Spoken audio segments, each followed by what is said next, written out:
മലപ്പുറത്ത് നിന്ന് പ്രധാനപ്പെട്ട വാർത്ത വരുന്നു. മലപ്പുറത്ത് ചരിത്രത്തിലെ തന്നെ ഏറ്റവും വലിയ വിജയത്തിന് ഒരുങ്ങുകയാണ് UDF. 12 നഗരസഭയിൽ 9 UDF ലീഡ് ചെയ്യുന്നു. ഇപ്പൊ പൊന്നാനി ഒഴികെയുള്ള എല്ലാ നഗരസഭകളിലും UDF ലീഡ് ചെയ്യുന്നു. കട്ടപ്പന നഗരസഭയിൽ EM അഗസ്തി പരാജയപ്പെട്ടു എന്ന വാർത്ത ഇടുക്കിയിൽ നിന്ന് വരുന്നുണ്ട്. മുൻ എം എൽ എ നമുക്ക് അരുൺ അമൃതനാഥിലേക്ക് 12 നഗരസഭകളിൽ 11 UDF ആണ്. പൊന്നാനിയിൽ മാത്രമേ പൊന്നാനി ഒഴികെയുള്ള എല്ലായിടത്തും UDF. അരുൺ, കഴിഞ്ഞ തവണത്തേതിനേക്കാൾ മികച്ച വിജയം നേടുകയാണോ? നിലമ്പൂർ കൂടി പിടിക്കുകയാണോ?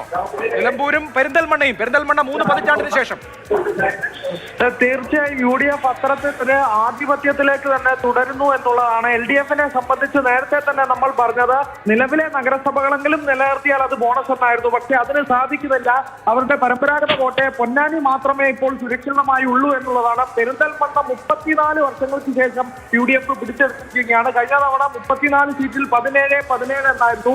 ഇത്തവണയുള്ള ആകെയുള്ള 37-ൽ 19 UDF വിജയിച്ചു കഴിഞ്ഞിരിക്കുന്നു എന്നുള്ളതാണ്. നിലമ്പൂരിൽ ആദ്യഘട്ടങ്ങളിൽ മാത്രം LDFന്റെ ലീഡുണ്ടെങ്കിലും PV Anwar അൻവറിന്റെ പിന്തുണ UDFന് തുണയായി എന്നുള്ളത് തന്നെയാണ് ചിത്രത്തിൽ തെളിയുന്നത്. മലപ്പുറത്തെ കാര്യങ്ങൾ നൽകുന്നത്.